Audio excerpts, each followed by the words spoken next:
Hello everyone, कैसे हैं आप सब। होपफुली सब अच्छे होंगे। आप लोगों की पढ़ाई बहुत ही अच्छी चल रही होगी। तो लीजिए एक और नई वीडियो लेकर हम आपके सामने आ गए हैं। जैसे कि हम लोग एमसीक्यू सीरीज़ कर रहे थे इकोनॉमिक्स एंड बिजनेस स्टडीज़ की। काफ़ी एमसीक्यू ऑलरेडी डले हुए हैं, अभी तक ना देखे हों तो डिस्क्रिप्शन में भी लिंक मिल जाएगा। बाकी प्लेलिस्ट भी चेकआउट कर लेना, बहुत सारे एमसीक्यू हमने ऑलरेडी डाल रखे हैं। तो आज जो हम करने वाले हैं वो करने वाले हैं मनी एंड बैंकिंग के एमसीक्यू। इसका एक पार्ट ऑलरेडी डला हुआ है, अब तक नहीं देखा तो देख लेना। आज हम इसका पार्ट 2 लेकर आए हैं आपके लिए। असर्शन रीजन मैचअप्स के फॉर्म में जितने क्वेश्चंस बन सकते हैं हमने बनाने की कोशिश करी है। तो आइए आज का अपना सेशन स्टार्ट करते हैं। Let's get started. देखते हैं क्वेश्चन नंबर 1 क्या है। क्वेश्चन नंबर 1 है हमारा, who regulates money supply in India. India में मनी सप्लाई कौन रेगुलेट करता है। ऑप्शंस देखते हैं। ए है कॉमर्शियल बैंक, या फिर बी है प्लानिंग कमीशन, या फिर सी है रिजर्व बैंक ऑफ इंडिया, या फिर डी है गवर्नमेंट ऑफ इंडिया। तो बताइए मनी सप्लाई कौन रेगुलेट करता है इंडिया में। Reserve bank of India. तो हमारा फर्स्ट का आंसर क्या हो गया, सी। सेकेंड क्वेश्चन देखते हैं क्या है हमारा second question. To reduce credit availability in the economy the central bank में क्रेडिट अवेलेबिलिटी को रिड्यूस करने के लिए सेंट्रल बैंक क्या करेगा। ऑप्शंस देखते हैं। ए रिड्यूस रेपो रेट को रिड्यूस कर देगा, या फिर बी रिड्यूस रिजर्व रेट, या फिर C buy securities in the open market, या फिर D sell securities in the open market. देखिए अगर रेपो रेट रिड्यूस हो गया तो कमर्शियल बैंक की जो एबिलिटी है क्रेडिट क्रिएट करने की वो तो इंक्रीज हो जाएगी। तो रिड्यूस रेपो रेट तो इसका आंसर नहीं हो सकता। रिड्यूस रिजर्व रेट भी इसका आंसर नहीं होगा, क्योंकि रिजर्व रेट के रिड्यूस होने पर भी क्या होगा, क्रेडिट अवेलेबिलिटी बढ़ जाएगी। Buy securities in the open market में भी क्या हो जाएगी, बैंक की एबिलिटी ज़्यादा हो जाएगी, बढ़ जाएगी क्रेडिट देने में। तो buy securities in the open market भी नहीं होगा। लेकिन जो डी है इसका आंसर है वो क्या है, sell securities in the open market. अगर सेंट्रल बैंक सिक्योरिटीज सेल करता है ओपन मार्केट्स में तो इससे क्या हो जाएगी, कॉमर्शियल बैंक के जो रिजर्व हैं वो कम हो जाएंगे, जिससे कि बैंक की एबिलिटी को इफेक्ट होगा क्रेडिट क्रिएट करने में। इससे मनी सप्लाई क्या हो जाएगी, डिक्रीज हो जाएगी, यानी कि बैंक एबल नहीं हो पाएगा क्रेडिट देने में। इससे क्या हो जाएगा, मनी सप्लाई हमारी क्या हो जाएगी, डिक्रीज हो जाएगी। तो सेकंड का आंसर हो गया हमारा डी। थर्ड क्वेश्चन देखते हैं क्या है हमारा third question. Institution that accept deposits for lending purpose is known as. उस इंस्टीट्यूशन को क्या बोला जाता है जिसमें हम डिपॉजिट एक्सेप्ट करते हैं लैंडिंग पर्पस के लिए, क्या बोला जाता है उसे। ऑप्शंस देखते हैं। ए सेंट्रल बैंक, या फिर बी कॉमर्शियल बैंक, या फिर सी गवर्नमेंट, या फिर डी पब्लिक। क्या बोला जाता है उस इंस्टीट्यूशन को जहां पे डिपॉजिट एक्सेप्ट किया जाता है लेंडिंग पर्पस के लिए, उसे क्या बोलते हैं हम, कॉमर्शियल बैंक बोलते हैं। तो थर्ड का आंसर हो गया बी। फोर्थ क्वेश्चन देखते हैं क्या है हमारा fourth question. The ratio of total deposits that a commercial bank has to keep with RBI is called. Total deposit का कुछ रेशियो कमर्शियल बैंक को आरबीआई के पास रखना पड़ता है, उसको हम क्या बोलते हैं। ऑप्शंस देखते हैं। ए डिपॉजिट रेशियो, या फिर बी कैश रिजर्व रेशियो, या फिर सी लीगल रिजर्व रेशियो, या फिर डी स्टैट्यूटरी रेशियो। कौन सा रेशियो होता है टोटल डिपॉजिट का जो कि कमर्शियल बैंक आरबीआई के पास रखता है, वो होता है हमारा कैश रिजर्व रेशियो। तो फोर्थ का हो गया बी। फिफ्थ क्वेश्चन देखते हैं। फिफ्थ क्वेश्चन क्या है हमारा, repo rate is rate at which. क्या होता है रेपो रेट।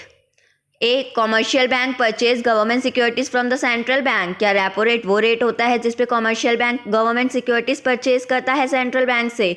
या फिर B central bank lends money to commercial bank to meet their short term needs. या फिर रेपो रेट वो रेट होता है जिसपे सेंट्रल बैंक मनी लेंड करता है कॉमर्शियल बैंक को उसके शॉर्ट टर्म नीड्स को फुलफिल करने के लिए। या फिर C central bank lends money to commercial bank to meet their long term needs. या फिर सेंट्रल बैंक मनी देता है कॉमर्शियल बैंक को उसके लॉन्ग टर्म नीड्स को फुलफिल करने के लिए। या फिर डी नन ऑफ दीज। तो बताइए क्या होता है रेपो रेट। रेपो रेट क्या होता है, वो रेट होता है जिसपे सेंट्रल बैंक मनी लेंड करता है कॉमर्शियल बैंक को उसके शॉर्ट टर्म नीड्स को फुलफिल करने के लिए, उसके शॉर्ट टर्म नीड्स को मीट करने के लिए। तो इसका आंसर क्या हो गया हमारा, बी हो गया।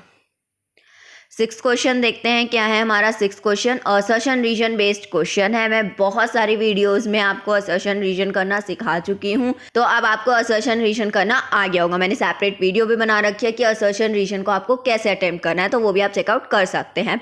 असर्शन की स्टेटमेंट रीड करते हैं क्या है assertion. RBI is known as issuing authority. क्या आरबीआई को इशूइंग अथॉरिटी बोला जाता है। जी हाँ, बिल्कुल सही बात है। ये स्टेटमेंट क्या है हमारी, ट्रू है। करेक्ट स्टेटमेंट है ये। उसके बाद रीजन देखते हैं, रीजन क्या है, it has monopoly power of issuing currency, RBI के पास करेंसी इशू करने की मोनोपोली पावर है। जी हाँ, ये स्टेटमेंट भी क्या है हमारी ट्रू है, आरबीआई के पास क्या है मोनोपोली पावर है करेंसी को इशू करने की। दोनों ही स्टेटमेंट क्या हो गई हमारी ट्रू हो गई। जब असर्शन और रीजन दोनों ट्रू हो जाता है तो हम देखते हैं क्या रीजन करेक्ट एक्सप्लेनेशन दे रहा है असर्शन की या नहीं दे रहा है। असर्शन क्या कह रहा है, RBI is known as issuing authority, RBI issuing authority है क्योंकि आरबीआई के पास मोनोपोली पावर है करेंसी इशू करने की। तो हमारे क्यों का आंसर हमें यहाँ पे मिल रहा है। तो ये करेक्ट एक्सप्लेनेशन भी दे रहा है, रीजन क्या दे रहा है, करेक्ट एक्सप्लेनेशन भी दे रहा है असर्शन की। तो आपका कौन सा ऑप्शन करेक्ट होगा इसमें, सी वाला ऑप्शन करेक्ट होगा।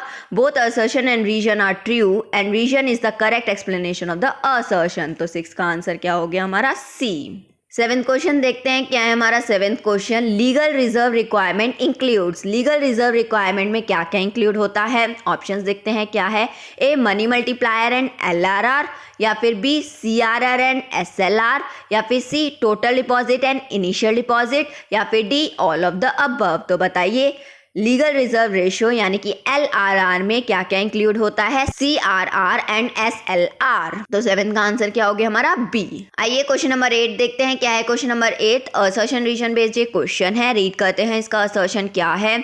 Money supply is a flow concept, क्या मनी सप्लाई फ्लो कंसेप्ट है, जी नहीं, मनी सप्लाई तो स्टॉक कंसेप्ट होता है क्योंकि जो मनी की सर्कुलेशन होती है अमंग द पब्लिक वो क्या होती है, at a particular point of time पे होती है। जब at a particular point of time की बात होती है वो हमारा स्टॉक कंसेप्ट होता है, तो हमारा जो मनी सप्लाई है वो फ्लो कंसेप्ट नहीं है। तो ये स्टेटमेंट क्या हो गई आपकी, फॉल्स हो गई। अब रीजन देखते हैं, रीजन क्या कह रहा है ये, money supply is the total stock of money in circulation among the public at a particular point of time. Money supply क्या होता है, टोटल स्टॉक होता है मनी का जो सर्कुलेशन में है पब्लिक के बीच में at a particular point of time, उसे हम मनी सप्लाई बोलते हैं। ये स्टेटमेंट क्या है हमारी, ट्रू है, यही होती है मनी सप्लाई। तो हमारा रीजन क्या है, ट्रू है। तो हमने क्या देखा, असर्शन फॉल्स है और रीजन क्या है, ट्रू है। तो ये ऑप्शन हमें कहाँ दिख रहा है, assertion is false and reason is true, B वाले में दिख रहा है ना आपको, assertion is false but reason is true. तो 8 का आंसर क्या हो गया, बी हो गया। अब 9th क्वेश्चन देखते हैं, 9th क्वेश्चन क्या है हमारा, 9th क्वेश्चन भी असर्शन रीजन बेस्ड क्वेश्चन है। असर्शन रीड करते हैं क्या है असर्शन। असर्शन है हमारा, central bank as a banker to the government work as a financial adviser. Central bank as a banker to the government है, इसलिए वो फाइनेंशियल एडवाइजर की तरह भी काम करता है। क्या ये स्टेटमेंट ट्रू है, जी हाँ, ये स्टेटमेंट एकदम ट्रू है। Central bank as a banker to the government work as a financial adviser. तो ये स्टेटमेंट क्या हो गई हमारी, ट्रू हो गई, क्योंकि हमने एक फंक्शन पढ़ा है सेंट्रल बैंक का, बैंकर टू द गवर्नमेंट, उसमें हमने पढ़ा है कि जो सेंट्रल बैंक है वो किसकी तरह काम करता है, फाइनेंशियल एडवाइजर की तरह भी काम करता है। तो ये स्टेटमेंट तो हमारी हो गई ट्रू। अब रीजन रीड करते हैं, रीजन क्या है, government borrows internally from banks and the general public. Government internally bank से और जनरल पब्लिक से भी बोरो करती है। क्या ये स्टेटमेंट ट्रू है, जी हाँ, ये स्टेटमेंट भी क्या है हमारी, ट्रू है। गवर्नमेंट इंटरनली बैंक से और जनरल पब्लिक से भी बोरो करती है। तो रीजन भी क्या हो गया हमारा, ट्रू हो गया। तो हमने देखा असर्शन भी ट्रू है और रीजन भी ट्रू है। अब हम देखेंगे क्या रीजन करेक्ट एक्सप्लेनेशन दे रहा है असर्शन की या नहीं दे रहा। असर्शन हमारा कह रहा है central bank as a banker to the government financial adviser की तरह भी काम करता है, और रीजन कह रहा है गवर्नमेंट इंटरनली बैंक और जनरल पब्लिक से भी बोरो करती है। तो देखिए इन दोनों स्टेटमेंट में किसी भी तरीके का इंटरलिंक्ड और रिलेशनशिप नहीं बैठ रहा है। As a banker to the government financial adviser की तरह काम करती है सेंट्रल बैंक गवर्नमेंट के लिए, उन्हें time to time economic, financial और मॉनेटरी मैटर्स पे एडवाइस करती है, इसलिए वो फाइनेंशियल एडवाइज़र की तरह काम करती है। तो रीज़न क्या दे रहा है, करेक्ट एक्सप्लेनेशन नहीं दे रहा है कि क्यों वो फाइनेंशियल एडवाइज़र की तरह काम करती है। तो असर्शन और रीजन दोनों ट्रू हैं, लेकिन जो हमारा रीज़न है वो करेक्ट एक्सप्लेनेशन नहीं दे रहा है असर्शन की। तो हमारा कौन सा ऑप्शन इसका करेक्ट होगा, डी वाला। Both assertion and reason are true but reason is not the correct explanation of the assertion. तो 9th का आंसर हो गया डी। क्वेश्चन नंबर 10 देखते हैं क्या है question number 10। Assertion reason based ये क्वेश्चन है। असर्शन रीड करते हैं क्या है assertion. To increase the money supply in the economy central bank reduces the margin requirement. Money supply को इंक्रीज करने के लिए central bank margin requirement reduce कर देती है। क्या ये स्टेटमेंट ट्रू है? जी हाँ, ये स्टेटमेंट क्या है, एकदम ट्रू है। अब रीज़न देखते हैं, रीज़न क्या है हमारा, decrease in margin requirement enhance the borrowing capacity of the public which raises the money supply in the economy. Margin requirement decrease करने से पब्लिक की बोरोइंग कैपेसिटी बढ़ जाती है, जिससे कि मनी सप्लाई इकोनॉमी में बढ़ जाती है। तो क्या ये स्टेटमेंट भी ट्रू है? हाँ जी, बिल्कुल ट्रू है। जब जितना ज़्यादा पैसा हम पब्लिक बोरो करेगी उतनी ही मनी सप्लाई बढ़ जाती है इकोनॉमी में।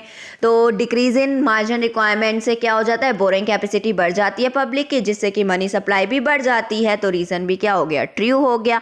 अब देखेंगे असर्शन और रीजन में किसी तरीके का रिलेशनशिप है या नहीं है, क्या रीज़न करेक्ट एक्सप्लेनेशन दे रहा है असर्शन की या नहीं दे रहा है। असर्शन कह रहा है मनी सप्लाई को इंक्रीज करने के लिए central bank margin requirement reduce कर देती है, और रीजन कह रहा है कि मार्जिन रिक्वायरमेंट के रिड्यूस होने की वजह से क्या होता है, बोरिंग कैपेसिटी पब्लिक की बढ़ जाती है, जिससे मनी सप्लाई हमारी इंक्रीज हो जाती है। तो आपने क्या देखा, असर्शन क्या कह रहा है, मनी सप्लाई को बढ़ाने के लिए सेंट्रल बैंक मार्जिन रिक्वायरमेंट को रिड्यूस कर देता है, क्योंकि मार्जिन रिक्वायरमेंट के रिड्यूस होने से बोरिंग कैपेसिटी पब्लिक की बढ़ जाती है और उससे मनी सप्लाई भी बढ़ जाती है। तो आपने देखा कि हमारे क्यू का आंसर हमें यहाँ पे मिल रहा है। तो रीजन क्या है हमारा, करेक्ट एक्सप्लेनेशन है असर्शन की। तो इसका आंसर क्या जाएगा, सी वाला जाएगा। Both assertion and reason are true and reason is the correct explanation of the assertion. तो 10th का आंसर हो गया सी। अब 11th क्वेश्चन देखते हैं, क्या है हमारा 11th question. Identify the correctly matched item for column A to that of column B. आपने मैच्ड आइटम बताना है, यानी कि करेक्ट पेयर आइडेंटिफाई करना है इसमें। तो देखते हैं कॉलम ए और बी में क्या है। ए है हमारा एसएलआर, एसएलआर के आगे कॉलम बी में लिखा हुआ है the rate of interest at which the central bank give short term loan to the commercial bank. क्या एसएलआर वो रेट होता है जिस पे central bank short term loan देती है कॉमर्शियल बैंक को? जी नहीं, एसएलआर तो वो रेशो होता है, वो परसेंटेज होता है टोटल डिपॉजिट का, जो कि कॉमर्शियल बैंक को अपने पास रखना होता है, रिजर्व करके रखना होता है। तो हमारा ये फर्स्ट वाला तो रॉन्ग पेयर हो गया। सेकंड देखते हैं, सेकंड क्या है, ओपन मार्केट ऑपरेशन। क्या होता है open market operation? Difference between amount of loan and market value होता है। जी नहीं, ये तो मार्जिन रिक्वायरमेंट होती है, तो ये भी करेक्ट पेयर नहीं है। थर्ड वाला देखते हैं, थर्ड वाला क्या है, minimum percentage of net deposit and time liabilities to be kept by commercial bank with the central bank. Minimum percentage of net demand and time liabilities to be kept by commercial banks with the central bank. Net demand का और time liabilities का minimum percentage commercial bank को central bank के पास रखना होता है। क्या उसे CRR बोलते हैं? बिल्कुल हाँ, उसी को CRR बोला जाता है। तो ये क्या है हमारा करेक्ट पेयर मिल गया हमें, थर्ड वाला। लेकिन हम फोर्थ भी रीड कर लेते हैं, क्या है फोर्थ वाला, इशू करेंसी नोट्स। क्या issue currency notes government of India करती है? जी नहीं, सेंट्रल बैंक करती है, आरबीआई करती है। तो फोर्थ वाला भी करेक्ट पेयर नहीं है। तो कौन सा करेक्ट पेयर मिला हमें? थर्ड वाला, यानी कि इसका आंसर कौन सा हो गया, ये सी वाला हो गया, थर्ड का थर्ड। तो 11th का आंसर हो गया हमारा सी।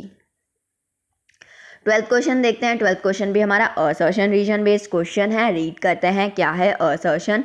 Credit creation is inversely related to the legal reserve ratio. Credit creation inversely relate करता है लीगल रिजर्व रेशियो यानी कि एलआरआर से। क्या ये स्टेटमेंट ट्रू है? जी हाँ, ये स्टेटमेंट बिल्कुल ट्रू है। हमने फॉर्मूला पढ़ा है, क्या होता है, credit creation is equal to initial deposit multiply 1/LRR। तो ये स्टेटमेंट तो क्या हमारी ट्रू है कि क्रेडिट क्रिएशन इनवर्सली रिलेट करता है लीगल रिजर्व रेशियो से। अब रीजन रीड करते हैं। रीजन क्या है हमारा, credit creation is equal to initial deposit multiply 1/LRR। Any increase in LRR will decrease the credit creation power of the commercial banking system. क्या ये स्टेटमेंट ट्रू है? जी हाँ, ये स्टेटमेंट एकदम ट्रू है। Credit creation is equal to initial deposit into 1/LRR, यही होता है। और जब LRR हमारा इंक्रीज होगा तो हमारा जो क्रेडिट क्रिएशन पावर है कमर्शियल बैंक की वो क्या हो जाएगी, डिक्रीज हो जाएगी, क्योंकि LRR और क्रेडिट क्रिएशन में इनवर्स रिलेशन होता है। तो रीजन क्या हो गया, ट्रू हो गया। तो अब हमने देखा असर्शन और रीजन दोनों ही ट्रू हैं।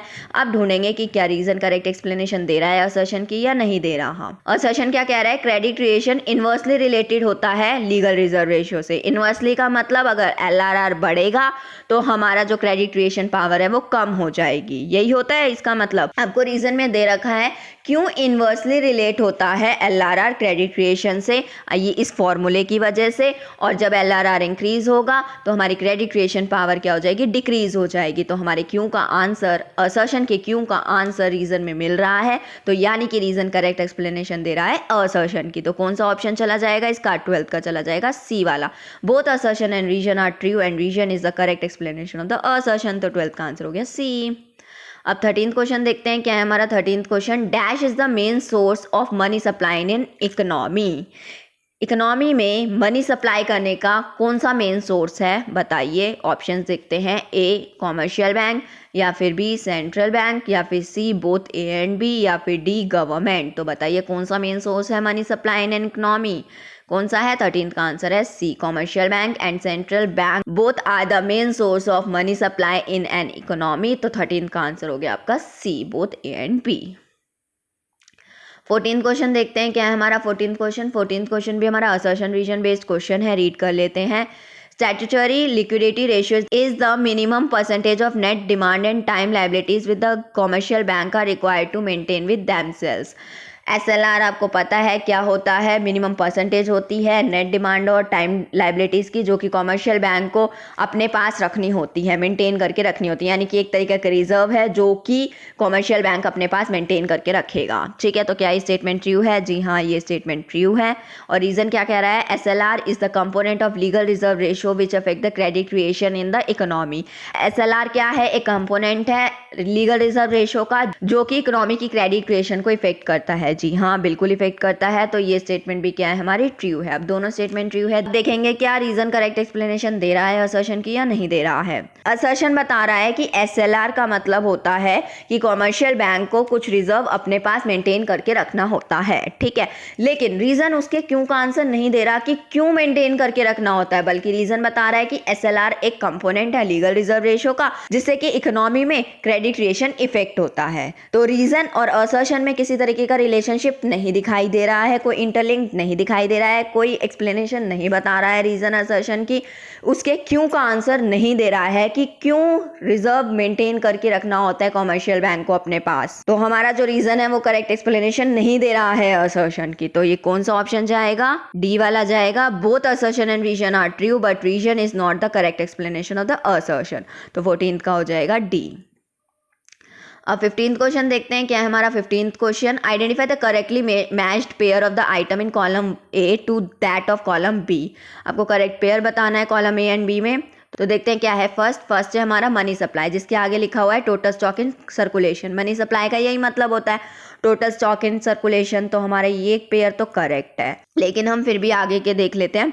सेकंड है मनी क्रिएशन। मनी क्रिएशन क्या एक फंक्शन है सेंट्रल बैंक का? जी नहीं, ये तो कॉमर्शियल बैंक का फंक्शन है, तो ये तो गलत हो गया पेयर।